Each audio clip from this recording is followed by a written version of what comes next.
శంకర హృదయ నివాసిని పార్వతి పరమేశ్వరి శంకర హృదయ నివాసిని పార్వతి పరమేశ్వరి. జై జగన్మాత దేవి బగళాముఖి. ఓం హ్రీం బగళాముఖి వరదే సర్వసౌభాగ్యప్రదాయిని. సమస్త భక్తానాం సర్వాభీష్టం సాధయ సాధయ హ్రీం ఓం స్వాహ. నేను ఇదివరకు మీతో మాట్లాడినప్పుడు ఓ విషయం చెప్పాను. మీలో ఉన్నటువంటి సందేహాలు, అంటే నా ఉద్దేశం ఏంటంటే, మీరు అడుగుతూ ఉంటారు కదా, అందులో పలు రకాల సందేహాలుంటాయి, మీ మనసులో ఉంటాయి, నన్ను అడగాలని అనుకుంటూ ఉంటారు. అంటే మీకేమైనా సందేహాలుంటే రాసి నాకు పంపచ్చని చెప్పటం జరిగింది. చాలామంది ఉత్తరాలు రాస్తూ ఉంటారు. అందులో ఒక వ్యక్తి రాసినటువంటి ఓ ఉత్తరం, అది మీకు కూడా ఉపయోగపడుతుంది అని నాకు అనిపిస్తోంది. అందుచేతనే దానికి సమాధానం చెప్తాను. అదేంటంటే, ఒక ఆవిడ చెన్నై నుంచి రాయటం జరిగింది. తన కొడుకు, అంటే ఆవిడికి 3 మగపిల్లలున్నారు. పెద్దబ్బాయిని ఎంబీబీఎస్ చదివించటానికి ఆస్ట్రేలియాకు పంపారట. అక్కడ తను 1.5 సంవత్సరం చదువుకుని చదువుని వదిలిపెట్టి వచ్చేశాడట. నేను చదవలేకపోతున్నాను, చదవటం కుదరటం లేదు అని చెప్పి వచ్చేశాడు. ఇప్పుడు చెన్నైలో తను ఒక కంప్యూటర్ సెంటర్లో పనిచేస్తున్నాడు. జీతం కూడా పెద్దదేమీ కాదు. ఇక 2వ కొడుకు ఇంజనీర్ కావాలని అతను బాగా చదువుతూ ఇక్కడే చెన్నైలో ఉంటున్నాడట. తను కూడా కొంతకాలం చదివి ఆ చదువుకి ముగింపు పలికాడు. ఇప్పుడేం చేయాలో ఏంటో అర్థం కాక తిరుగుతున్నాడు. ఇక 3వ అబ్బాయి ఇప్పుడే +2ని పూర్తి చేశాడు. బాగా మంచి మార్కులతో పాస్ అయ్యాడు. ఇతన్ని ఎందులోకి పంపాలి, ఏది చదివించాలి? ఇతనికి ముందు పుట్టినటువంటి 2, అంటే ఈ పిల్లాడి యొక్క అన్నలిద్దరూ కూడా వాళ్ల చదువులు మధ్యలోనే వదిలి వచ్చేశారు. ఇతని పరిస్థితి కూడా అలాగే అవుతుందేమోనని ఆ తల్లి భయపడుతోంది. మధ్యతరగతి కుటుంబం, లక్షలు ఖర్చు పెట్టలేరు. ఇదివరకే లక్షలు ఖర్చు పెట్టడం జరిగింది. ఆ తల్లి ఇలా రాసింది. ఏమనంటే, మొదటబ్బాయిని చదివించటానికి ముందు, అంటే ఆస్ట్రేలియాకు పంపడానికి ముందు, వాళ్ళు కుటుంబ జ్యోతిష్యుని దగ్గర వీళ్ళు ఆ పిల్లాడి జాతకం చూపించారు. అబ్బాయిని పంపించండి, బాగా చదువుతాడు అంటంతో వీళ్ళు బాగా ఖర్చు పెట్టి పంపడం జరిగింది. ఇప్పుడు పాపం ఆ తల్లికి జ్యోతిష్యం మీదే నమ్మకం పోయే పరిస్థితి ఏర్పడింది. దాంతో ఆవిడ ఆ ఉత్తరం రాసింది. నేను చెప్పదలుచుకుంది ఏంటంటే, ఇది జ్యోతిష్శాస్త్ర పరాజయం కాదు. వీళ్ళు ముందుగా కలిసినటువంటి ఆ ఆచార్యుడు శాస్త్రబద్ధంగా జ్యోతిష్యం తెలిసిన వ్యక్తి కాదు అని నా ఉద్దేశం. ఎందుకంటే ఎప్పుడూ కూడా జాతకం చూస్తున్నప్పుడు, అందులో చదువు గురించి చూస్తున్నప్పుడు, ఉద్యోగం గురించి చూస్తున్నప్పుడు, ధనం గురించి కూడా చూస్తున్నప్పుడు, ఈ 3ంటిని జాగ్రత్తగా గణించి ఇందులో శక్తివంతమైన గ్రహం ఏదో దాన్నే మనం తీసుకోవాలి. ఎందుకంటే ఈ కాలంలో మనం ఎందుకు పిల్లల్ని చదివిస్తున్నాం? ఎవరినైనా అడిగితే ఏమంటారో తెలుసా? బాబు, అసలు నువ్వు ఎందుకు చదువుతున్నావు అంటే, త్వరగా నాకు ఉద్యోగం లభించాలి, ఉద్యోగం దొరకగానే ఒక మంచి అమ్మాయిని చూసుకుని పెళ్లి చేసుకుని లైఫ్లో సెటిల్ అవ్వాలి. ఇంతకు మించిన ఆలోచన పరిధి ఉండదు. సంఘం గురించి, సమాజం గురించి, దేశం గురించి, రాష్ట్రం గురించి ఆలోచనే ఉండదు. అంతెందుకు, తన కుటుంబం గురించి కూడా ఆలోచించడం జరగదు. అలా కాలం మారిపోయింది. మరి చదివిస్తోంది ఎందుకు అంటే, ఒక ఉద్యోగం సంపాదించడం కోసమే. ఈ ఒక్క గమ్యమే చదువుకున్న ప్రతి ఒక్కరికి ఉంది. ఇది చాలా ప్రమాదకరమైనటువంటి ఆలోచన, థింకింగ్. అలా ఉండకూడదు. ఎవరైనా చదువుకోవడం ఎందుకు అంటే, అసలు మనం ఎందుకు విద్యాభ్యాసం చేస్తున్నాం? ఎందుకంటే మనం మంచిగా మాట్లాడడానికి, చాలా మంచిగా ఆలోచించడానికి, చాలా చక్కటి జీవితాన్ని అనుభవించడానికి. ఇలా ఎవరూ ఆలోచించడం లేదు. అసలు ఎందుకు చదువుతున్నాం? వాళ్ళ గమ్యం ఒకటే, ఉద్యోగం కోసం. అదేవిధంగా ఇప్పుడు మనం మరో కథ చెప్పక్కర్లేదు, ముందుకొచ్చేద్దాం. ఇప్పుడు అసలు ఇక్కడ ఏం జరుగుతోంది అంటే, వీళ్ళు వెళ్ళి ఒక ఆచార్యుణ్ణి అడిగారు. స్వామి, తను ఆస్ట్రేలియా వెళ్ళి చదువుకోవాలనుకుంటున్నాడు అనగానే, సరే పంపండి పర్వాలేదన్నాడు. అలా అని చెప్పటం జరిగింది. అసలు ఆయన ఏం చేసి ఉండాలి అంటే, ఇతని జాతకాన్ని పరిశీలించి అందులో 2వ స్థానంలో అంటే లగ్నం నుంచి 2వ స్థానం ధన కుటుంబ విద్యా స్థానం, అందులో ధనస్థానానికి అధిపతి అయినటువంటి గ్రహం, విద్యకు అధిపతి అయినటువంటి గ్రహం, అదేవిధంగా 10వ స్థానం అంటే ఉద్యోగ స్థానం, దీనికి అధిపతి అయినటువంటి 10వ పాపాధిపతి, ఈ 3 గ్రహాలని చక్కగా గణించి ఇందులో శక్తివంతమైన గ్రహం ఏదో దాన్ని ప్రామాణికంగా తీసుకునే ఇతను చదువుకోవాల్సి ఉంటుంది. ఇతను చదవాలి అనుకుంటే, సంపాదించాలి అనుకుంటే అంటే ఉద్యోగ స్థానం కూడా, అంటే ఏది చేస్తే నీకు ధనం ప్రాప్తిస్తుందో, ఉద్యోగం నీకు సంప్రాప్తిస్తుందో దాన్ని నువ్వు చదవవలసి ఉంటుంది. నా ఉద్దేశం ఏంటంటే నీ పేరు వెనక డిగ్రీలు పెట్టుకోవటానికి నువ్వు చదవటం లేదు. ఉద్యోగం కోసమేగా నువ్వు చదువుతోంది. అంటే నీ చదువు భవిష్యత్తులో ఒక స్థాయి వరకే చదవాలి, ఒక వయసు వరకే చదవాలి. ఆ చదువు మరో రూపాన్ని ధరిస్తుంది, అంటే ఉద్యోగ రూపానికి మారుతుంది. అంటే ఇదివరకే చెప్పినటువంటి ఆ అబ్బాయికి ఉద్యోగస్తుడుగా ఉండవలసిన యోగం, ఉద్యోగస్తుడిగా ఉండి సంపాదించవలసిన యోగం జాతకంలో లేదు. అదే కారణం. ఆ విషయం ఎలా తెలుస్తుంది అంటే విద్యాస్థానం, ధనస్థానం, కర్మస్థానం అంటే ఉద్యోగ స్థానం అనే అర్థం.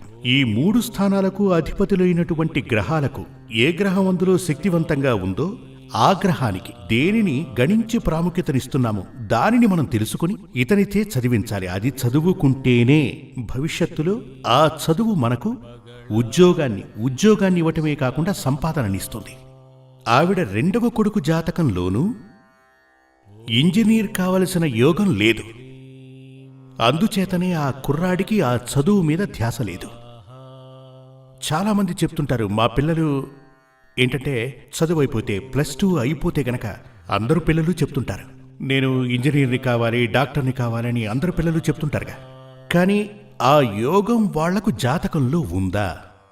సరే, అది చదువుకున్నా కూడా అది భవిష్యత్తులో ఉపయోగపడుతుందా? దాని నుంచి ఆదాయం వస్తుందా? దానికి సరిపడే ఉద్యోగం దొరుకుతుందా? ఇవన్నీ జాతకం చూస్తేనే తెలుస్తాయి. అలా తెలుసుకున్న తరువాత మీరు డబ్బిచ్చి ఓ సీటు కొనుక్కుంటే ఉపయోగపడుతుంది. లేదంటే ఆస్ట్రేలియాకు వెళ్ళి చదవలేక వచ్చేసినట్టు ఆ డబ్బు పోతుంది. ఆ ధనం తిరిగి రాదు కదా. అది మాత్రమే కాదు, ఎంత కాలం వృధా అయిందో చూడండి. 4-5 సంవత్సరాలు తన జీవితంలో వృధా అయిపోయాయి. పైగా తనకు జీవితంలో ఓ నిరాశ ఏర్పడుతుంది. ఇలాంటివన్నీ జీవితంలో జరగకుండా ఉండాలంటే మంచి ఒక ఆచార్యుని వద్దకు వెళ్ళి మీరు చూపించండి జాతకాన్ని, మీ పిల్లల జాతకాన్ని కూడా చూపించండి. అసలు పిల్లాన్ని ఏం చదివించాలి? అతను డాక్టర్ కావాలనుకుంటున్నాడు, ఇంజనీర్ కావాలనుకుంటున్నాడు, IAS చదవాలి అని IPS చదవాలనుకుంటున్నాడు. చాలా మందికి చాలా ఆలోచనలుంటాయి. ఇలాంటి ఆశలు, కలలు నెరవేరుతాయా? మనిషి అంటేనే మనసుకి కళ్ళెం వేయలేనివాడు. మనన చేయటం అంటే ఆలోచించడం. మనం ఎప్పుడూ కూడా అనేక రకాల కళల గురించి ఆలోచిస్తూ ఉంటాం. కానీ అవన్నీ కూడా జీవితంలో నెరవేరతాయని చెప్పలేంగా. ఇప్పుడు చూడండి, చాలామంది ఎలక్షన్స్లో నిలబడి ఓడిపోతూ ఉంటారు. ముందుగా మీరేం చేయాలంటే ఒక జ్యోతిష్యుని వద్దకు వెళ్ళి మీ జాతకాన్ని చూపించి అడగాలి, నేనిప్పుడు నిలబడితే గెలిచి తీరగలనా? లేదు అంటే ఎందుకు అనవసరంగా చెడ్డపేరు తెచ్చుకోవటం? తను ఓడిపోయాడు అనే చెడ్డపేరు ఎలాగూ వస్తుందిగా.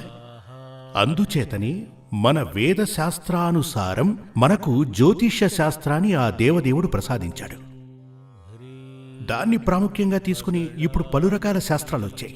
జ్యోతిష్ శాస్త్రాన్ని ప్రామాణికంగా న్యూమరాలజీ, జమాలజీ, ఇలా పలు రకాల శాస్త్రాలు పుట్టుకొచ్చాయి. కానీ ఇవన్నీ కూడా వేదకాలం నుంచి ఉన్నవి మాత్రం కాదు. ఇవన్నీ మనుషులు తయారు చేసుకున్నవి. కాని జ్యోతిష్యం అని చెప్పబడేది ఆ పరమేశ్వరుడు సృష్టించినదే. ఈ భూమిపై మనుషులు ఉన్నంతకాలం, జీవరాశులు ఉన్నంతకాలం దీనికి నాశనం లేదు. అందుచేత చాలా మంచి శాస్త్రం, మీరు చదవండి.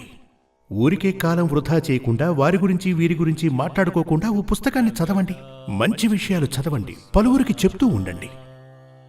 ఊరికే ఉన్న సమయంలో మీ జాతకాన్ని తీసుకోండి. జ్యోతిష్యానికి సంబంధించిన చాలా రకాల పుస్తకాలు పలు భాషల్లో దొరుకుతున్నాయి.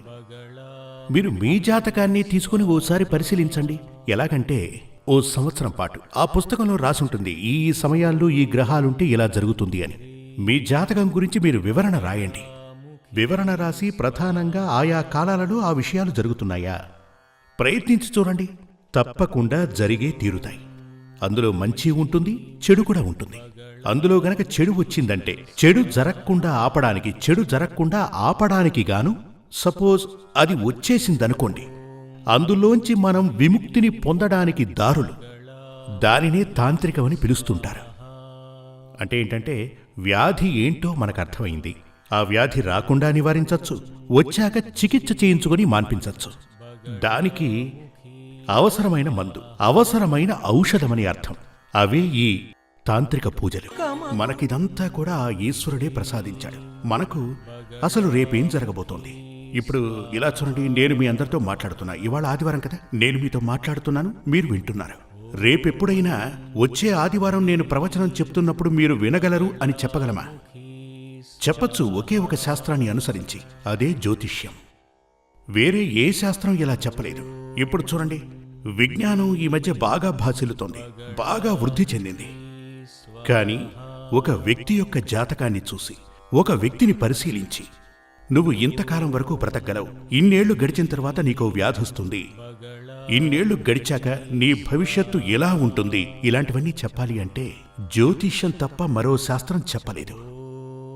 కానీ దురదృష్టవశాత్తు ఈ జ్యోతిష్యాన్ని ఒక 60% మంది దుర్వినియోగం చేస్తున్నారు. శాస్త్రబద్ధంగా దాన్ని చదవక జాతకాలు మాత్రమే కాదు, ఈ పూజలు, ఈ పరిహారాలు, పరిహార పూజలు ఇవన్నీ అంతే. ఓ 75% అందరినీ మోసం చేస్తారు.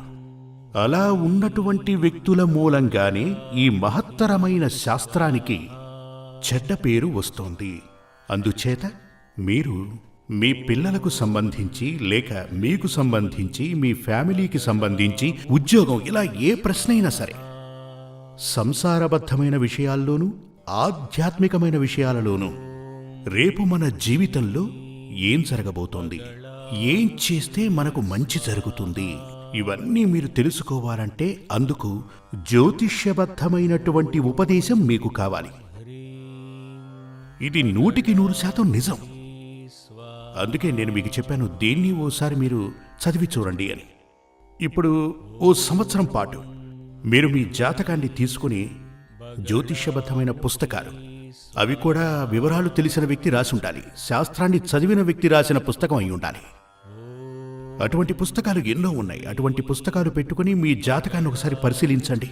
మీ పిల్లల్ని అసలు ఏం చదివించవచ్చు, మీ ఇంట్లో ఉన్నటువంటి కష్ట నష్టాలకు కారణమేంటి, ప్రశాంతత లోపించడానికి కారణమేంటి, మీరందరూ సంతోషంగా ఉండకపోవటానికి అసలు కారణమేంటి, ఇవన్నీ అందులో తెలుస్తాయి.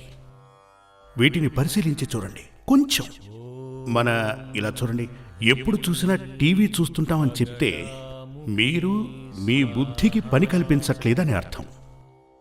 మన బుద్ధిని మనమే మార్చుకోవాలి. మీ కుటుంబం, మీ పిల్లలు, మీ జీవితం, వీటన్నిటి గురించి మీరు ఆలోచించండి. అందుచేత మనం మన భవిష్యత్తు గురించి తెలుసుకునేందుకు ఆ పరమేశ్వరుడు మనకు ప్రసాదించిందే మన యొక్క జాతకం. అంటే మన డెస్టినీ అంటే మన తలరాత. దాన్ని చేతిలోకి తీసుకుని చూడటమే జాతకం అంటారు. ఆ జాతకాన్ని తీసుకెళ్ళి కొంచెం తెలిసిన వ్యక్తికి గనక చూపిస్తే, మీరు గనక ఆ శాస్త్రం చదువుకుని ఉంటే అతను తప్పు చెప్తే మీరు కనుక్కోవచ్చు. కొందరొచ్చి చెప్తూ ఉంటారు, స్వామి నాది అశ్విని నక్షత్రం, కన్యారాశి అంటారు. అశ్విని నక్షత్రానికి కన్యారాశికి అసలు సంబంధమే లేదు. భరణి నక్షత్రం తులారాశి అని చెప్తూ ఉంటారు. అశ్విని నక్షత్రం అంటే మీనరాశికి చెందింది, వేరే రాశికి చెందదు. ఇలాంటివి కూడా తెలియని వ్యక్తులు వాళ్ళు చెప్తూ ఉంటారు, చాలా కాలంగా మేము జాతకం చూస్తున్నామని. ఇప్పుడు ఒక వ్యక్తి ఉదాహరణకు 3, 4 కలిపితే 7 మీకు తెలిసి ఉంటే గనక ఒక వ్యక్తి ఎవరైనా తప్పు చెప్తే, అది అలా కాదు ఇలా అని మీరు చెప్తారు కదా. అందుచేత మీరు సంవత్సరంలో ఒక్కసారైనా మీ జాతకాన్ని తీసుకుని ఒక మంచి ఆచార్యునికి చూపించండి, లేదా ఆయన్నే ఇంటికి పిలిపించి చూపించండి. మీ ఇంట్లో అందరి జాతకాలు చూడండి. అప్పుడు రేపసలు ఏం జరగబోతోంది, దోషం ఉంటే గనక ఆ దోషం మనకు సోకకపోవటానికి ఏం చేయాలో ఇవన్నీ చూస్తే తెలుస్తుంది. ఇదివరకే నేను మీకు చెప్పినటువంటి ఆ తల్లి యొక్క బిడ్డల తన కుటుంబంలో ఉన్నటువంటి ధనాన్ని అనవసరంగా ఖర్చు చేయటం వల్ల అతనికి ఉపయోగం లేదు, కుటుంబానికి ఉపయోగం లేదు. అలా జరగకుండా అటువంటి దోషాలు మీకు రాకుండానూ చూసుకోవచ్చు. జై జగన్మాత దేవి బగళాముఖి. నేను చెప్తున్నది మీ అందరికీ అర్థమైందని అనుకుంటున్నాను. ఆ తల్లి అనుగ్రహించి ఇప్పుడు నేను మాట్లాడుతున్నది మీరు వింటున్నది కూడా ఆ మహాదేవి కరుణ వలనే ఆవిడ నాలో కొలువు తీరి పలికిస్తున్నది. మీలో కొలువు తీరి వినేలా చేసింది ఆ మహాదేవి. నాలోని భావన మీకు సక్రమంగా అర్థం కావాలని ఆ తల్లిని వేడుకుంటున్నాను. జై జగన్మాత దేవి. శ్రీ సూర్యమంగళం అద్వైత వేద విద్యాపీఠంలో తాంత్రిక పూజల్లో సిద్ధహస్తులైన ఎందరో ఆచార్యులు అమావాస్య, పౌర్ణమి రోజుల్లో ప్రత్యేక యాగాలు నిర్వహిస్తారు. ఈ యాగాల్లో పాల్గొనడం ద్వారా తల్లి శ్రీ బగళాముఖీదేవి అనుగ్రహం వల్ల సర్వదోషాలూ పోయి సకల సౌభాగ్యాలు మనకు కలుగుతాయి.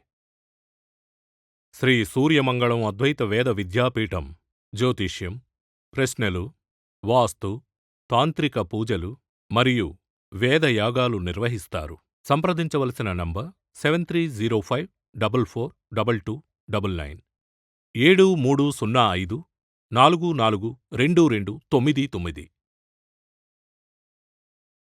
చెన్నై, కోయంబత్తూర్, బెంగళూరు, హైదరాబాద్, విజయవాడ, ఢిల్లీ, ముంబై, తిరునల్వేలి, టెక్సాస్.